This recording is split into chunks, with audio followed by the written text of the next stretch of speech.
I had a conversation with one of my coworkers today, and she was telling me that her and her newlywed husband, they're having a lot of trouble with trying to determine who should be in charge of finances. Finances. And she brings home more money, so she feels like, she should call the shots. And I have to say, I understand where she's coming from. Yeah? I do. Just because she brings home more money, she thinks she should call the shots. I understand her point of view. She brings home maybe 65% of the income. So she wants to call 65% of the shots. I can understand that. So you feel as though we should calculate the shot calling by percentage of income that's brought into the house? I won't necessarily say that I feel as though. But, I can understand why somebody would say that. Like, they work hard, They work 40 hours a week. Yeah. So they're going to work every single day, busting their behind, trying to make ends meet. And then they want to go buy a Birkin bag. And their husband's like, no, you can't buy that. Like, are the kids starving? Did somebody die? No, so why can't I spend my money on what I want to spend my money on? Those are her exact words she said to me. Why can't I spend my money on what I want to spend my money on? See, I think the problem is it's a lot of like my, me. It should be an us. What should we? Kind of live on the lines of it's a partnership. It's not just one person bringing in all the money. Granted, she may bring in more money, and kudos to her for that. But I don't think that means that she should just disregard anything her husband has to say because she brings in more money. Because I'm pretty sure he's picking up the slack in other areas. And I think that it shouldn't all be determined upon how much money is being brought to the house. I feel that. But if he's the one that's saying we should or should not, isn't that not a we? That's like a he? I feel you. I think I see where I see where you're going with that one. But I feel like with a marriage, I think the man should be the head of the household. Regardless if he brings in more or not, I think that he should try to make the best decisions for the family because he's, the man in a relationship. Now, maybe that is being gender biased. I don't know. What do you think? Is it gender biased? Should we abide by traditional societal views of the man being the head of the household? I am on the fence about the man being the head of the household thing, but what if the man being the head of the household, but he's not fiscally responsible? Then what would you do in a situation like that? Well, if he's not fiscally responsible, then okay.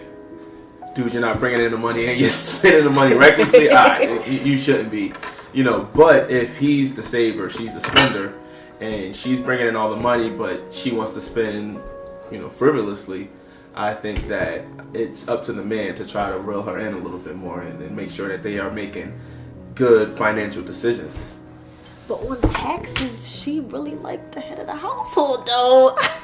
I don't think she's the head of the household on taxes. I think that she is bringing in a lot more money than he is, but I think the head of the household is determined upon who is really leading the house and making good decisions for the well-being of the family. So because he doesn't make as much money and she wants to spend it, he may be deciding on, should we save a little bit more money because maybe the cars may be going down soon. I don't know what the situation is with the tires. Maybe they need money for the tires, any money for oil changes, any money for household replacements, the hot water heater goes. There's a lot of different financial responsibilities that the man normally takes on because he's more careful in the situation. I know with me growing up, I always noticed that my dad took care of all of the, household agenda issues. He would make sure that everything was taken care of. And, my mom, she likes to spend, but my dad was like, all right, you can spend, but I'm going to make sure that everything is taken care of with the house. So I think they really just sit down and have a conversation about finances. You think she's being more like, her money is her money, and it should really be our money. My money is our money, and his money is our money. And together we just have money. Yes, when we up, we up. When we down, we down. That's how I feel. I don't think that, keeping score on who's bringing in this and who's spending that, I don't think that's a good way to live because eventually it's going to cause financial issues. I think that's the number one reason why people have marital problems, have divorces, have all types of issues is finances. And I think on the financial aspect, they need to really iron out the details and make sure that they both on the same page. I feel that. But at the same time, don't you think the guy could kind of use the head of the household thing as a way to control her? Like, she brings in more money, and let's just say, for good measure, that she is submissive to the kind of the decision that he wants to make. Mm-hmm. But then he just does whatever he wants to do. He doesn't consult her. He kind of uses that as more of a control tactic than mm-hmm. really, the provider. I'm supposed to be taking care of mm-hmm. you. In that case, she could do better by herself and spend her money how she wants. I think guys will sometimes use the head of the household or the man of the house role as a way to control somebody, but I feel as though if they're controlling, then they're really controlling over multiple aspects of your life. They're not just controlling just the finances. Like, you're not just going to control finances because that's just the one thing you want to control. He probably has these qualities over multiple things: who you want to see, where you want to go, what you want to do. So I think that if you're feeling issues or anxiety of him controlling you, I think finances is the one way you're seeing it, but you're probably not seeing it in multiple areas of your life. So that's how I feel about controlling, per se. I didn't think about that. Yeah, I think it's, he's probably controlling you in other aspects. I mean, guys can control all types of ways.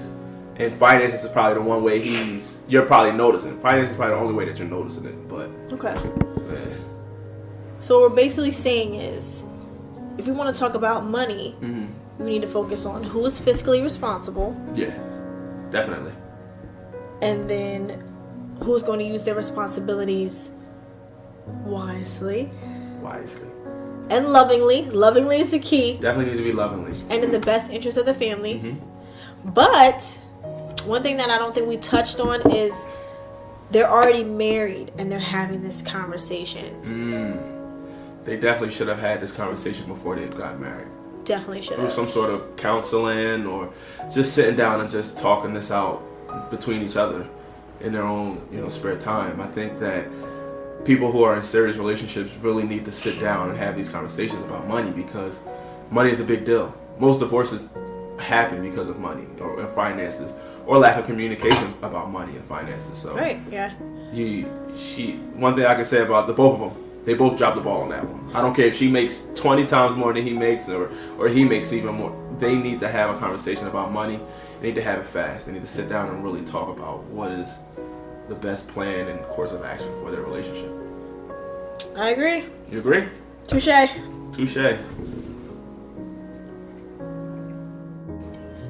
Comment below and let us know who should handle the finances. Should it be the one who makes the most money or the man of the household? We'll release a video letting you know just how we handled our finances before we got married. So keep watching.